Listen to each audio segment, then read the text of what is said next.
Sehwag cricket ప్రపంచంలో పరుగుల tsunami సృష్టించిన డాషింగ్ బ్యాట్స్మెన్ ఇతడు. క్రీజులో ఉన్నప్పుడు బౌలర్లకు చుక్కలు చూపే డేంజరస్ ఆటగాడు. భారతదేశాన్ని ఎవరైనా తక్కువ చేసి మాట్లాడితే తట్టుకోలేడు. తన పంచ్ మార్క్ సిట్టర్లతో సోషల్ మీడియాలో ఉతికి ఆరేస్తాడు. అలా భారతమాతపై ఉన్న సెహ్వాగ్ ప్రధాని నరేంద్ర మోడీకి వీర అభిమాని. సమయం వచ్చినప్పుడల్లా తన అభిమానాన్ని చాటుతూనే ఉంటాడు.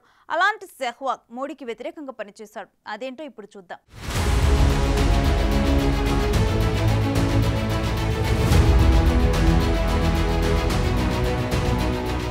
టీమిండియా మాజీ cricketer dashing opener Virender Sehwag అందరినీ సర్ప్రైజ్ చేశారు. హర్యానా అసెంబ్లీ ఎన్నికల్లో కాంగ్రెస్ అభ్యర్థికి ఆయన మద్దతు ఇవ్వడంతో పాటు ప్రచారాన్ని నిర్వహించారు. వీరేంద్ర సెహ్వాగ్ కు ప్రధాని మోదీ పట్ల ఎంతో అభిమానం. వీరు సోషల్ మీడియా పోస్టులను గమనించే వారికి ఆయన హిందుత్వాన్ని ఇష్టపడతారని, బీజేపీ పట్ల అనుకూల వైఖరి కనబరుస్తారని అర్థమవుతోంది. 2019 లోక్సభ ఎన్నికల్లో గౌతమ్ గంభీర్ బీజేపీ తరఫున ఢిల్లీ నుంచి ఎంపీగా పోటీ చేసి విజయం సాధించిన సంగతి తెలిసిందే.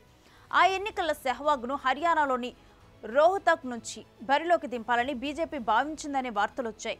అయితే వీరు మాత్రం లోక్సభ ఎన్నికల్లో పోటీ చేయలేదు. అలాంటిది సెహ్వాగ్ ఇప్పుడు కాంగ్రెస్ అభ్యర్థికి మద్దతు ప్రకటించడం, ఆయన తరపున ప్రచారం కూడా చేయడం అందరినీ ఆశ్చర్యపరుస్తోంది. వీరు సపోర్ట్ చేసిన కాంగ్రెస్ అభ్యర్థి అనిరుద్ధ్ చౌదరి గతంలో పీసీసీఏ కోశాధికారిగా పనిచేశారు. 2011లో ఇంగ్లాండ్ పర్యటనకు వెళ్లిన భారత జట్టుకు మేనేజర్ గా ఆయన వ్యవహరించారు. అంతకుముందు 2009లో ఇంగ్లాండ్ వేదికగా జరిగిన T20 వరల్డ్ కప్ లో టీమిండియా మేనేజర్ గా అనిరుద్ధ్ పనిచేశారు. దీంతో సెహ్వాగ్ కు ఆయనతో అనుబంధం ఏర్పడింది. ఎన్నికల ప్రచార సమయంలో సెహ్వాగ్ మాట్లాడుతూ 48 ఏళ్ల అనిరుద్ధ్ చౌదరి తనకు పెద్దన్న లాంటి వారన్నారు.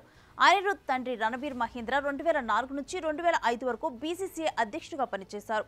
అంతేకాదు అనిరుద్ధ్ తాతయ్య బన్సీలాల్ హర్యానా సీఎంగా పనిచేశారు. ప్రస్తుతం అనిరుద్ధ్ హర్యానాలోని తోసాం నియోజకవర్గం నుంచి అసెంబ్లీకి పోటీ చేస్తున్నారు. గతంలో అనిరుద్ధ్ ఆయన తండ్రి తనకు ఎంతో సపోర్ట్ చేశారన్న సెహ్వాగ్ ప్రస్తుత ఎన్నికలు అనిరుద్ధ్ కి ఎంతో కీలకమన్నారు. ఇలాంటి పరిస్థితుల్లో తాను ఆయనకి సాయం చేయగలనని భావిస్తున్నానన్నారు. అనిరుద్ధ్ చౌదరిని గెలిపించాలని తోసాం నియోజకవర్గ ప్రజలను సెహ్వాగ్ కోరారు. అయితే వీరేంద్ర సెహ్వాగ్ కాంగ్రెస్ అభ్యర్థికి మద్దతు ప్రకటించడం నెటిజన్లను ఆశ్చర్యానికి గురిచేసింది. వీరు తన భావాజాలని మార్చుకున్నారా అని ఓ నెటిజన్ ప్రశ్నించగా, మరొకరేమో కాంగ్రెస్ అభ్యర్థికి ఓటేమని అడగటం ద్వారా క్రికెటర్ గా ఇంతకాలం సంపాదించిన మంచి పేరును వీరు ఒక్క రోజులో పోగొట్టుకున్నాడంటూ ఘాటుగా కామెంట్ చేశారు.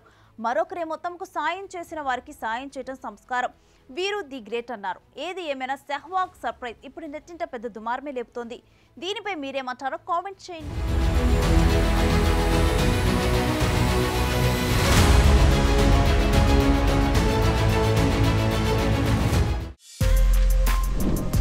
For more videos like this, subscribe Big TV channel.